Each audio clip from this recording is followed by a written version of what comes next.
우리 복된 주일, 우리 오늘 같이 살펴볼 성경 본문 말씀은 사무엘상입니다. 사무엘상 30장 1절에서 6절 같이 살펴보겠습니다. 사무엘상 30장 1절에서 6절입니다. 우리 같이 한 목소리로 합독하겠습니다. 다윗과 그의 사람들이 사흘 만에 시글락에 이른 때에 아말렉 사람들이 이미 네겝과 시글락을 침노하였는데 그들이 시글락을 쳐서 불사르고 거기에 있는 젊거나 늙은 여인들은 한 사람도 죽이지 아니하고 다 사로잡아 끌고 자기 길을 갔더라. 다윗과 그 사람들이 성읍에 이르러 본즉 성읍이 불탔고 자기들의 아내와 자녀들이 서로 잡혔는지라. 다윗과 그와 함께한 백성이 울 기력이 없도록 소리를 높여 울었더라. 다윗의 두 아내 이스라엘의 여인 아히노암과 갈멜 사람 나발의 아내였던 아비가일도 사로잡혔더라. 백성들이 자녀들 때문에 마음이 슬퍼서 다윗을 돌로 치자 하니 다윗이 크게 다급하였으나 그의 하나님 여호와를 힘입고 용기를 얻었더라. 아멘. 날아오는 돌을 바라보며 라는 제목으로 사무엘상 30장 1절에서 6절 같이 살펴보겠습니다. 자, 믿는 사람들은요, 믿음으로 오늘을 살아가고 있어요. 우리에게 살만한 이유가 있거나 우리에게 뭔가 재미있는 일들이 있을 때에만 살아가는 것이 아니고 그게 있을 걸 기대하고 그것 때문에 살아가는 것이 아니고 믿음으로 살아가고 있습니다. 때때로 우리가 가지고 있는 재능이 나에게 불편함을 주거나 어려움을 초래한다 하더라도 우리는 삶을 꺼려하거나 포기하지 않는 거예요. 그리스도인은 다른 말로 하면 살아가야 하는 사람들이다 라는 말로 표현할 수 있습니다. 따라해볼까요? 우리는 살아가야 하는 사람들입니다. 네, 대한민국의 삶을 포기하는 사람들이 많다라고 하는 소식들이 많이 들려옵니다. 너무 가슴 아픈 소식이에요. 사람들이 우리가 오늘을 살아갈 때에 무엇을 의지하고 살아갈 것인가? 무엇이 나를 살아가게 하는가? 이것이 오늘날 우리에게 주어진 큰 질문이 아닐까라는 생각을 하게 돼요. 우리에게 어떤 어려움이 오더라도 어떤 아픔이 찾아오더라도 그리고 그 아픔과 어려움, 시련, 나에게 닥쳐온 문제가 내가 해결할 수 없는 문제임이 확실하더라도 우리는 살아가야 합니다. 이것은 내가 그 문제를 극복할 수 있기 때문이 아니라 내가 그 아픔을 이겨낼 수 있기 때문이 아니라 살아가야 할 사람들, 믿음으로 살아가도록 부름받은 사람들인 줄을 우리가 믿기 때문입니다. 그리스도인은 살아갈 소망을 갖는다라고 강조하고 있습니다. 강조하고 있어요. 많은 사람들이 정의가 이루어지기를, 공의가 충분히 이루어지기를 원합니다. 그런데 이 땅을 살아가면서 나이가 들어가면서 조금씩 더 많이 보는 사례들은요, 때때로 정의가 질 때도 있고요, 때때로 공의롭지 않은 일들이 공의인 것처럼 빛나는 자리를 찬탈하고 있는 걸 보게 됩니다. 나이가 들면 더 좋은 걸 보고 더 좋은 정의가 이루어지는 것들을 보고 미담을 많이 보면 좋은데요, 아름다운 이야기를 듣기보다 아이고 이런 일도 생기네 라고 하는 문제를 바라볼 때가 많이 있어요. 근데 그렇다 하더라도 우리는 소망을 잃지 않습니다. 제가 이제 종종 이야기하는 건데요, 이거 좀 예전에 있었던 프로그램이에요. 무한도전이라고 하는 프로그램이 있었어요. 근데 그때에 막 경기를 하거든요. 여러 가지 경기를 하는데 항상 져요. 그들은 프로가 아니니까요. 그러면 그들이 하는 말이 있어요. 1대1 경기에서 지고 나서 서로 막 힘을 내면서 하는 말이 있어요. 우리는 에이스가 아닙니다 라고 막 외치는 거예요. 왜냐하면 나는 에이스가 아니니까 이렇게 경기에서 지는 게 이상한 일이 아니라는 거지. 그렇게 하면서 다시 힘을 내고 파이팅하고 다음 사람에게 도전에 힘을 불어넣는 모습을 보게 됐어요. 그리스도인은 그런 모습으로 사는 거예요. 내가 이길 수 있기 때문에 사는 것이 아니고 내가 해낼 수 있기 때문에 사는 것이 아니라 나의 힘이 되시고 나의 주인 되시고 나를 이끌어 가시는 분이 하나님이 계시다. 창조주가 계시다. 무작위의 세상은 이루어질 수 없는데 이 무작위의 세상이 이루어지지 않도록 지탱하시는 분과 견인하시는 분이 계시다라고 하는 사실을 믿기에 우리는 살아간다라고 하며 나아가는 것이다 라는 것입니다. 근데 여러분, 제가 지금 이렇게 이야기하는 게 제 개인의 고백이 아니에요. 이건요, 믿음의 길을 걸어갔던 성경의 등장인물 다윗의 고백입니다. 다윗은요, 이렇게 노래하죠. 내가 사망의 음침한 골짜기를 다닐지라도 해를 두려워하지 않음은, 이렇게 얘기를 해요. 제가 성가대에서 오래 섬겼는데 그때 지금까지도 귀에 이렇게 울리는 찬양이 있어요. 시편 23편이었어요. 내가 사망의 음침한 골짜기를 다닐지라도 해를 두려워하지 않으면 주께서 나와 함께 하심이라. 주께서 나와 함께 하심이라. 이걸 반복하는 그런 찬양이었는데 아직까지도 마음에 깊이 새겨 있습니다. 다윗이 사망의 음침한 길을 걸어갔던 것이 자기가 원해서 갔을까요? 아닙니다. 주님의 인도하심을 따라 걸어가고 사람들이 밀어내는 것을 따라 밀려 걸어가고 시대를 따라 살아내 걸어갔더니 어느새 내가 섰던 길이 사망의 음침한 길의 한복판인 거예요. 내가 의도하지 않았지요. 내가 그것을 알고 걸어간 것이 아니에요. 묵묵히 걸어갔더니 어느 순간 우리 주변에 사망의 음침한 골짜기가 들어서게 된 겁니다. 그런데 그 자리를 지나갈 때라도 곧 노래하지요. 내가 해를 두려워하지 않는다. 내가 나에게 닥쳐올 위협을 두려워하지 않는다라고 노래합니다. 이건요, 이 노래 후반부가 중요하죠. 두려워하지 않는 이유가 뭐예요? 나는 태권도 4단이니까 두려워하지 않는다. 나는 합기도를 할 줄 아니까 두려워하지 않는다. 나는 체격이 좋고 왁싱을 할 줄 아니까 두려워하지 않는다. 이렇게 얘기하지 않는 거예요. 하나님이 나와 함께 하십니다. 하나님이 나와 함께 하십니다. 그리스도인의 이 고백 그리고 이 노래 우리가 다윗의 삶을 오늘 살펴보면서 어떻게 그렇게 걸어갔는지 그리고 오늘날 우리에게는 그러한 걸음과 이 성경 구절이 어떤 의미가 있는지 함께 살펴보는 우리 모두 되기를 그리고 그 안에서 위로 얻는 모든 성도님 되시길 예수님의 이름으로 축복합니다. 아멘. 우리는 요셉과 다윗을 바라보면서 믿음의 사람들이 걸어간 성숙의 길에 집중하고 있습니다. 성경에는 등장인물들이 여럿 있는데요. 대표적인 인물 중에 하나가 요셉이라는 사람이 있어요. 많은 형제들 중에 한 명이었어요. 근데 그는요, 형들이 질투를 해서 팔려갔어요. 노예로 팔려갔어요. 노예로 팔려간 것도 억울하죠? 그런데 거기 끝이 아니었어요. 노예로 팔려간 자리에서 여주인이 유혹을 했고요. 그 여주인의 유혹에 거절했더니 어떻게 됐어요? 모함당해서 감옥에 들어갔어요. 유혹을 이겼더니 일이 형통하였더라 라고 했으면 제일 좋았을 텐데 유혹을 이겼더니 어디로 갔어요? 감옥에 들어갔어요. 시간을 오래 보내게 됩니다. 그리고 어떻게 됐을까요? 그리고 나서 총리가 되었어요. 노예로 팔리고 다시 한번 감옥에 들어가고 그 후에 총리가 되었습니다. 다윗은 어떤 사람인가요? 다윗은 이스라엘의 왕이지요. 성경에 등장하는 등장인물 중에 예수님을 예표하는 사람이며 또한 예수님의 계보 그 족보를 시작하는 아주 중심인물이 되는 그런 인물입니다. 그 다윗인데요. 다윗은 어떻게 됐지요? 다윗은 가족 중에서 좀 소외당하는 사람이었어요. 가족 안에서 사랑받는 게 아니라 형들에게 치여서 저 멀리 형들이 맛있는 거 먹고 있을 때 양치러 저기 광야로 다니는 그런 사람이었습니다. 사무엘이라고 하는 사람이 다윗의 가정에 왔어요. 방문했어요. 아주 높은 사람이었거든요. 다들 환영하고 좋은 음식을 차렸습니다. 이제 음식을 먹으시죠? 그러니까 사무엘이 얘기합니다. 여기에 지금 사람이 다 모인 게 맞아요? 아빠가 얘기합니다. 얘 다 모인 거 맞아요. 다윗이 안 왔어요. 다윗은 양쪽에 있었거든요. 근데 아빠가 다 모였다고 그랬어. 그래서 사무엘에게 하나님이 얘기합니다. 다 모인 거 아니다. 사람이 한 명이라도 오지 않으면 나는 밥을 먹지 않겠습니다. 사무엘이 다 그러니까 그때 불러와요. 그리고 나서 식사를 하고 다윗을 보고 하나님이 기름 붓게 하십니다.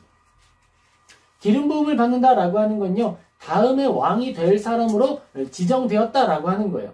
그런데 바로 왕이 되지 않았어요. 그 다음 어떻게 됐죠? 그때는 뉴스가 없었잖아요. 지금이었으면 기름 부음 받으면 뉴스에 일면 기사에 올라가가지고 다윗 왕이 되다? 막 이러면서 기사가 떴을 텐데 기사가 안 떴지요. 그러니까 사울은 모르는 거예요. 그 일을. 그리고 나서 다윗은 갑자기 사울성에 불려가서 사울과 함께 좀 지내게 됩니다. 연주를 하게 되기도 하고요. 그리고 어느새는 또 전쟁에 나아가서 골리앗과 싸우는 일도 나타나게 됩니다. 그러면 이제 왕의 수순을 밟는 것인가 생각하게 되는데요. 그게 아니었어요. 어떻게 되죠? 도망자가 됩니다. 갑자기 도망자가 돼요. 짧은 시간이 아니었습니다. 사울 왕이 죽는 날까지 도망자가 됩니다. 다윗의 인생은 이것처럼 훈련의 연속이었어요. 훈련의 연속. 훈련이라고 하는 것은요, 내가 갖추지 못한 것들을 갖추는 것이기도 하고요. 우리가 어떤 것을 위급한 상황에 대해서 어떻게 움직여야 하는지 그 매뉴얼을 체득하는 과정이 되기도 하는 것입니다. 하나님 앞에서 우리에게 주어진 능력과 힘을 어떻게 쓸 것인가, 특별히 생각하는 능력을 어떻게 사용할 것인가 라고 하는 부분에서 다윗은 훈련의 삶을 살아갔습니다. 우리가 이 땅을 걸어갈 때 이 무작위에 대한 고민을 좀 하게 됩니다. 우리의 삶은 어디로 흘러가는 것일까? 우리의 인생은 도대체 어떤 의미가 있을까? 사람이 이야기를 하죠. 내가 이런저런 능력을 갖추면 성공할 수 있을 것 같다. 그렇게 하면서 자녀들에게 막 상담을 합니다. 이야기도 하고요. 이런 길을 걸어가라 라고 말도 하죠. 근데 문제가 있어요. 문제는 뭐냐면요. 그 관점과 그 가르침은요. 그 부모 세대가 청년 때에 있었던 관점이라는 거예요. 지금 시대에는 경제적 환경도 다르고 시대적 환경도 다르고 사람들의 인식도 달라요. 그래서 옛 사람들이 가지고 있었던 최신 관점을 가지고 지도하고 가르쳐 준다 하더라도 그게 이 시대에 적합한지 안 한지는 알 수 없는 것이고 적합하지 않은 경우가 훨씬 많이 있어요. 시대가 달라지고 상황이 달라진다. 또 대학 때에 전자공학이 유능하다. 그래서 전자공학을 준비하는 사람들이 많이 있고요. 여기에 가면은 우리가 평생 사는데 문제가 없을 것이다 생각하는 사람들이 많이 있었어요. 그런데 어떻게 되죠?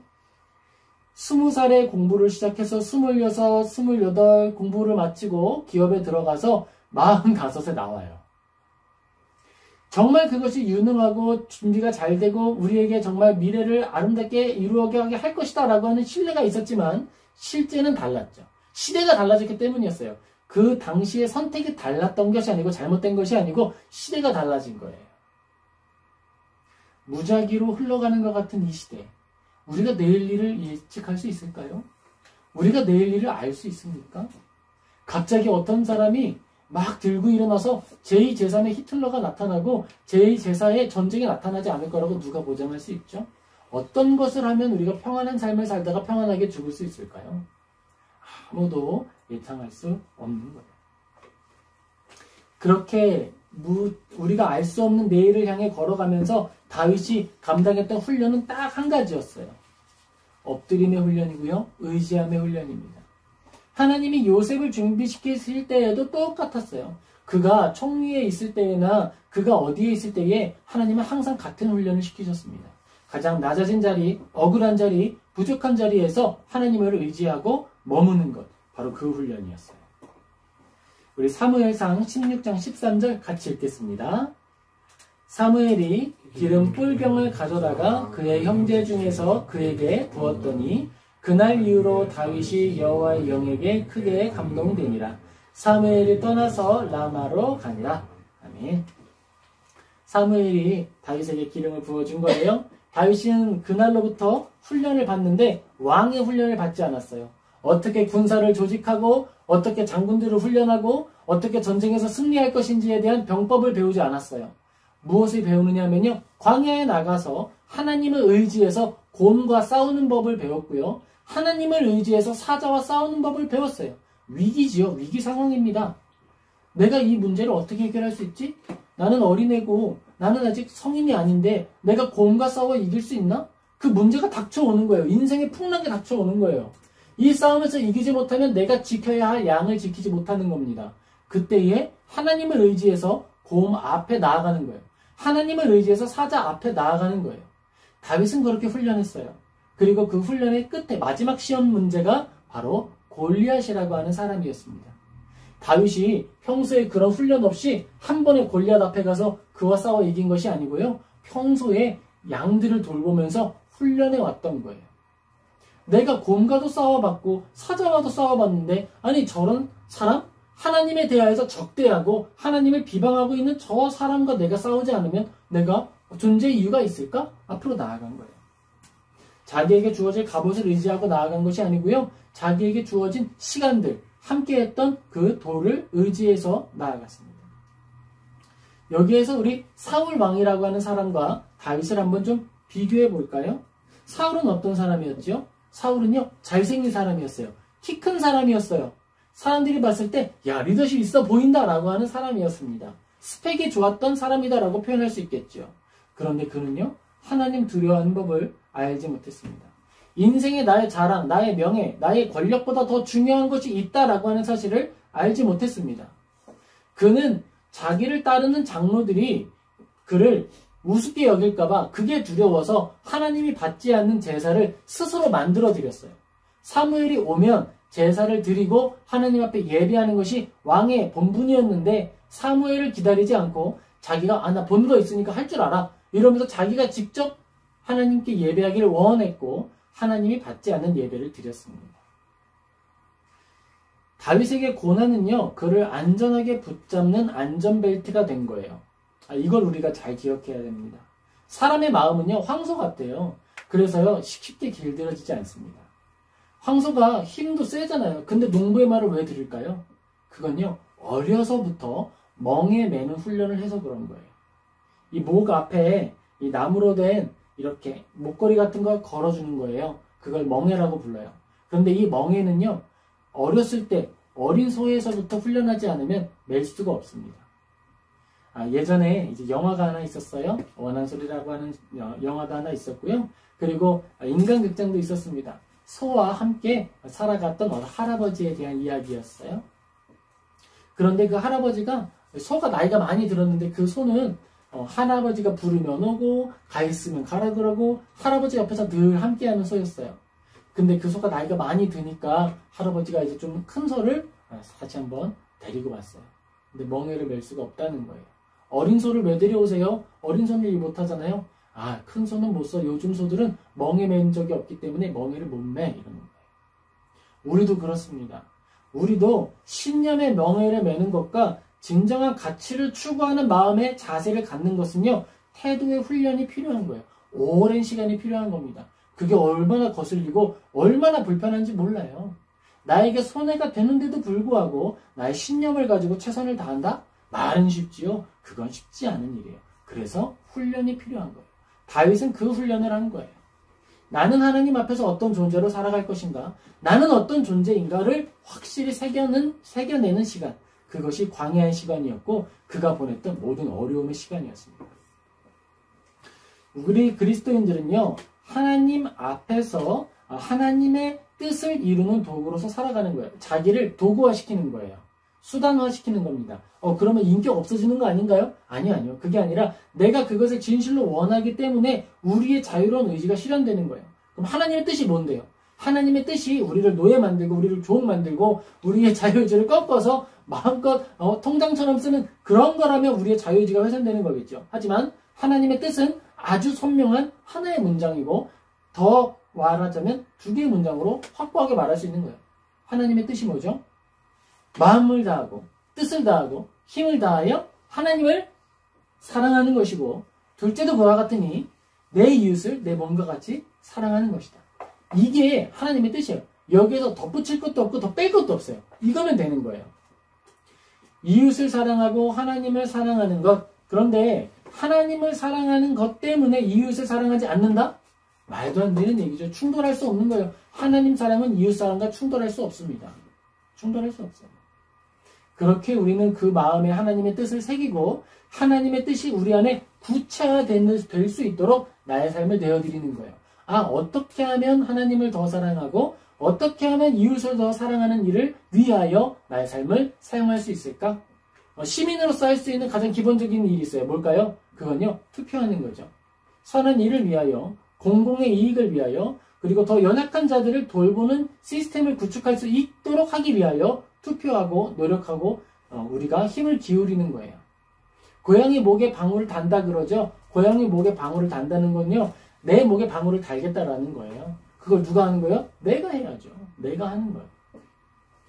우리에게 불편한 일이 된다 하더라도 이웃을 책임질 수 있는 일을 위하여 노력하고 수고하는 것. 그것을 가치 있게 여기는 것. 그것이 바로 믿음의 여정을 살아가는 사람이었고 우리가 훈련하는 훈련의 내용 그리고 그 실천 내용이 되는 겁니다. 사무엘하 6장 16절 우리 같이 읽겠습니다. 여호와의 궤가 다윗성으로 들어올 때에 사울의 딸 미갈이 창으로 내다보다가 다윗 왕이 여호와 앞에서 뛰놀며 춤추는 것을 보고 신중히 그를 업신 여기니라. 다윗은요 왕이 됐어요. 왕이 되면 여러분 어떨 것 같으세요?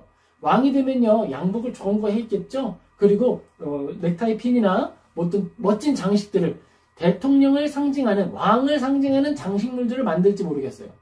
예전에 혹시 기억날지 모르겠지만 어떤 사람은 잠깐 이제 대통령의 권한을 맡게 됐는데 몇 달도 안 됐어요. 그때 제일 먼저 한 일이 뭐였어요? 자기 이름을 새긴 대통령 시계를 만드는 일을 먼저 했어요. 멋있어. 왕이 됐을 때 내가 무엇을 가장 우선할 것인가? 그건 그의 태도에 달린 문제고요. 그가 어떤 훈련을 했느냐에 따라 다른 거예요. 여러분, 응급 상황에서, 위급 상황에서 우리가 어떻게 행동해야 할지를 훈련하는 게 위급 훈련이고 그런 것들을 우리가 훈련하지 않습니까? 특별히 어떤 걸 하냐면 화재 훈련을 하게 되죠. 불이 나면 아이들은 어디로 대피하는지 훈련합니다. 그리고 프랑스에서는 테러 대비 훈련도 해요. 그러면은 이제 어떻게 움직여야 되고 또 상 아래 숨고 어떻게 대피하는지 이런 훈련들을 합니다.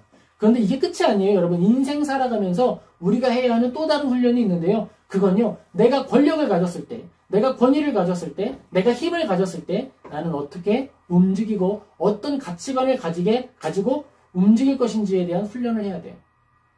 그걸 하지 않으면 순간 휩쓸려 버리는 거예요. 내가 가진 권한에 휩쓸리고요. 내가 가진 권력에 휩쓸리고 내가 가진 능력에 휩쓸려 버립니다.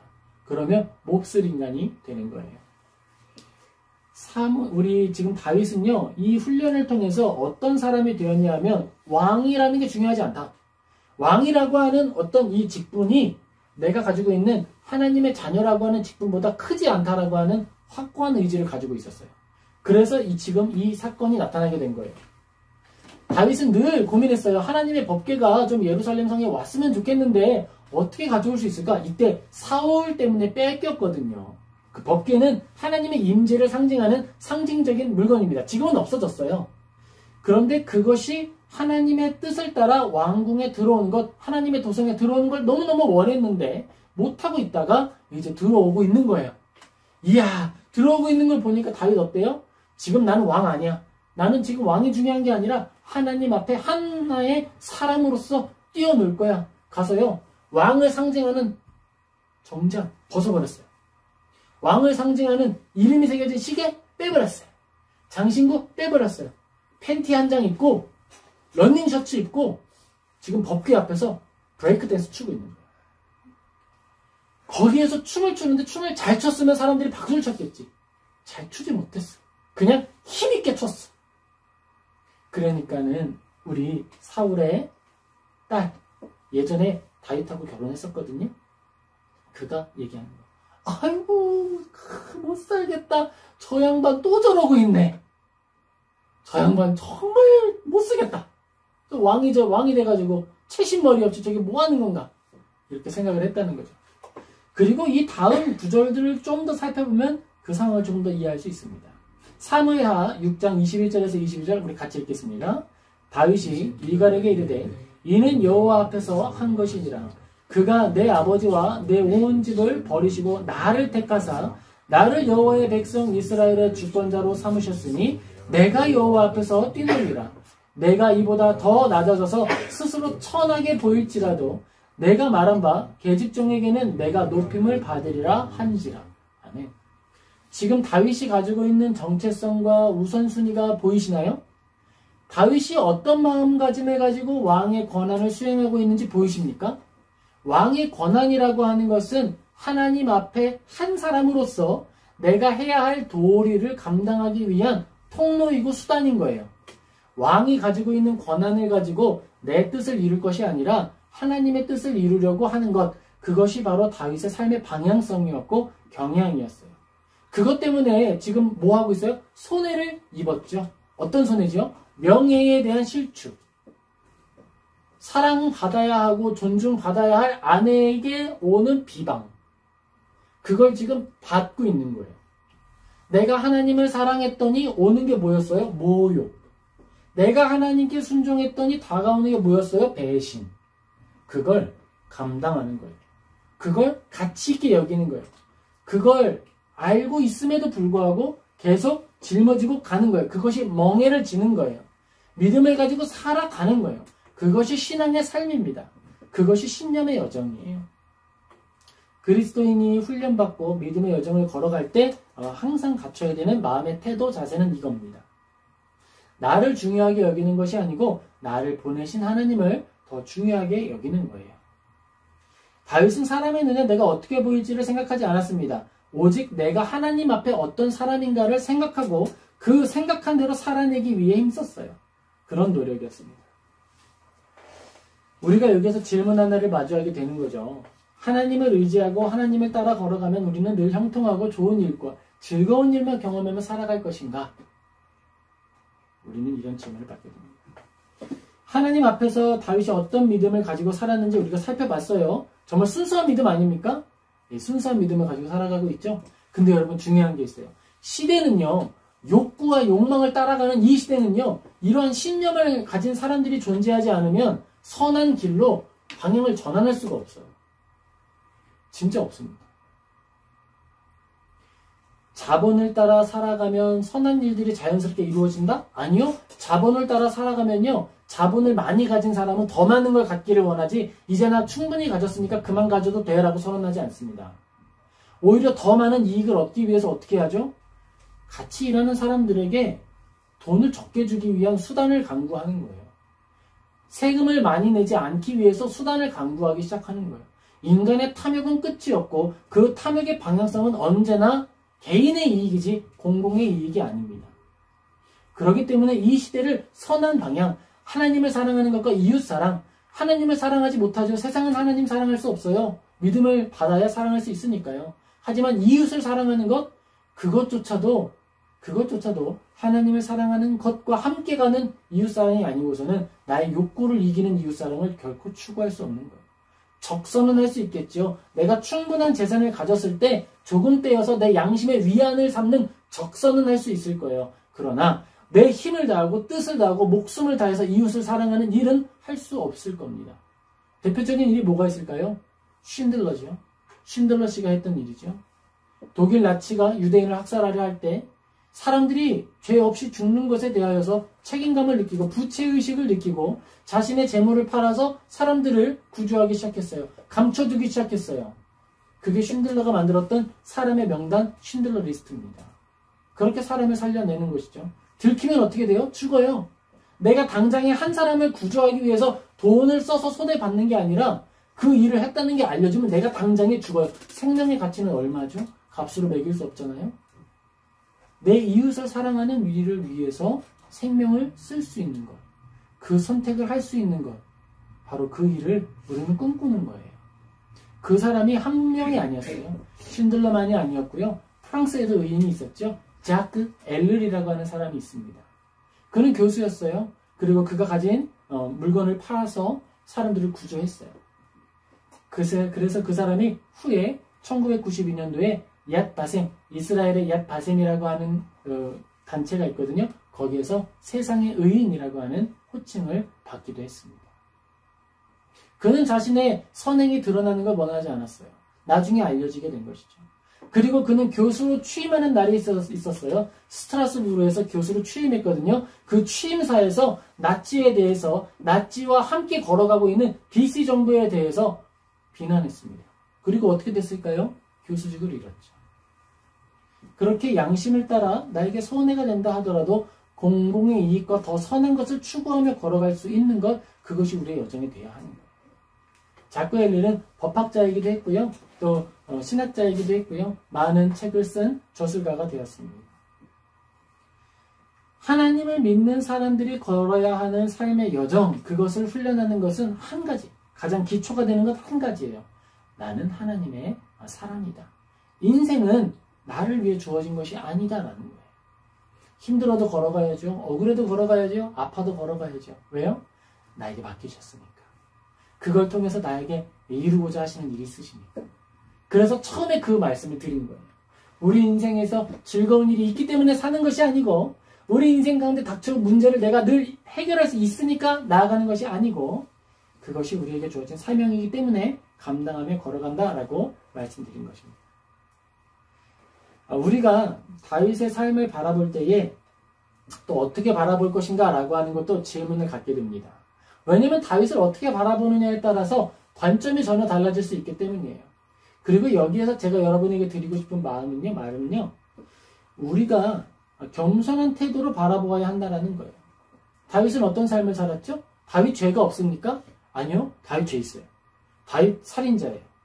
자기의 정치 권력을 활용해서 자신의 부하를 죽였어요. 그게 우리아라는 사람이었어요.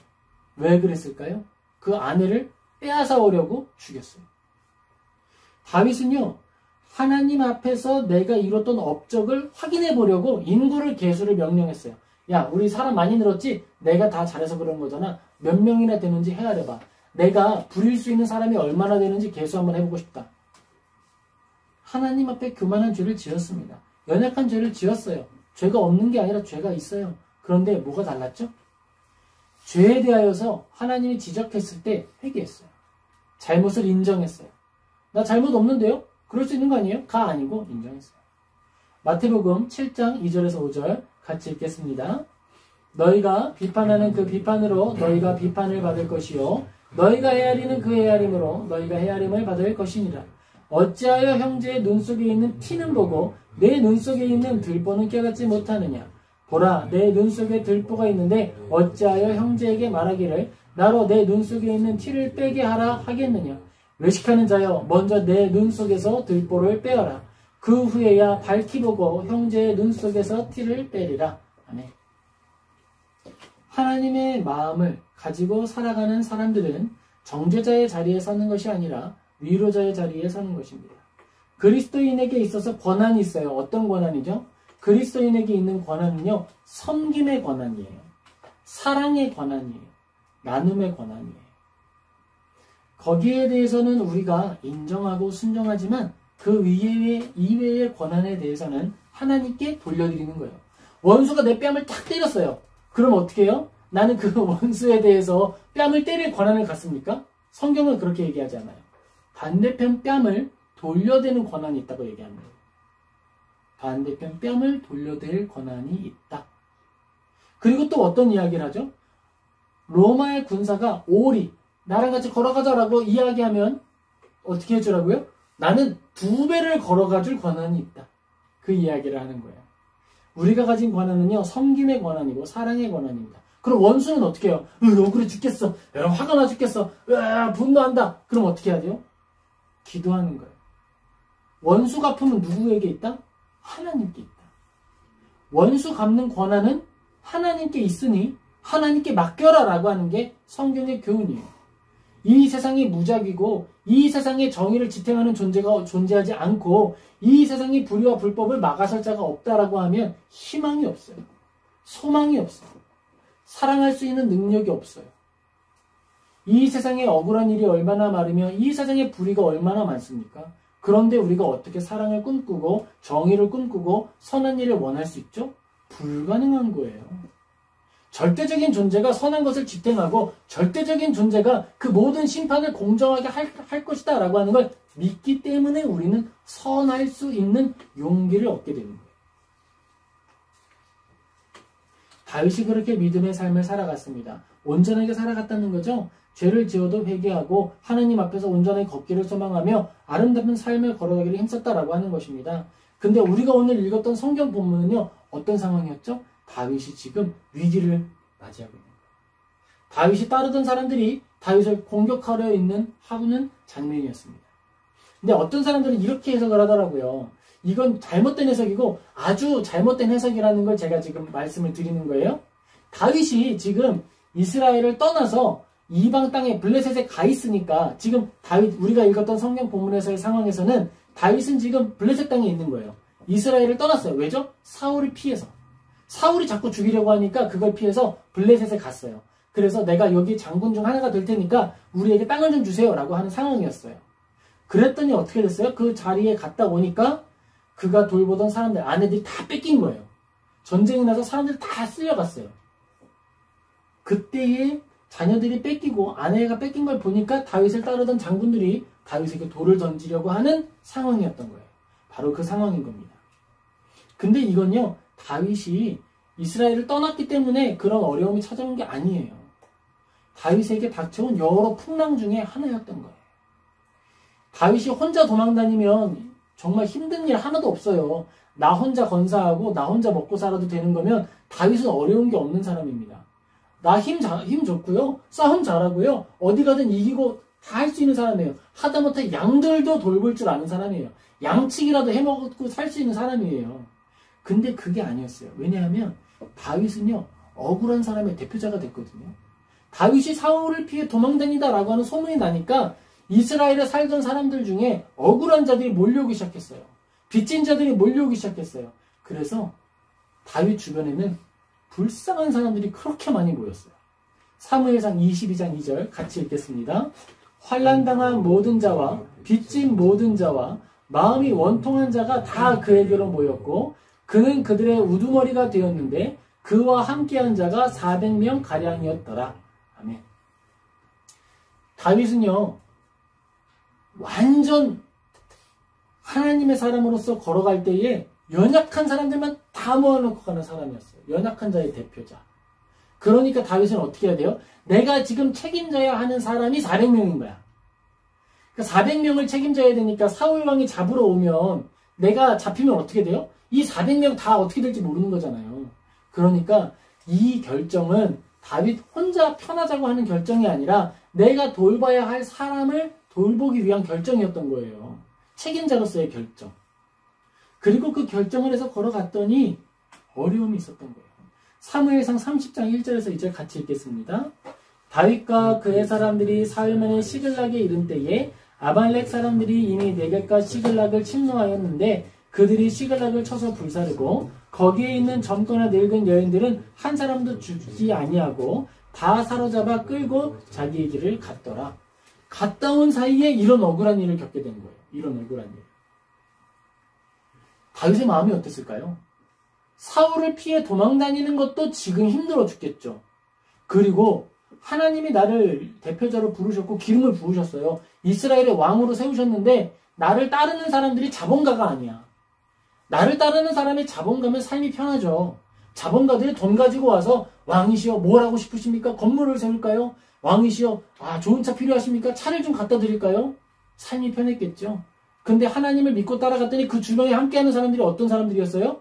빚진 자, 도망자, 억울한 일 당한 자, 그런 사람이 모여오는 거예요. 근데 그때에 대해서 그는 자기의 책임을 회피하지 않았습니다.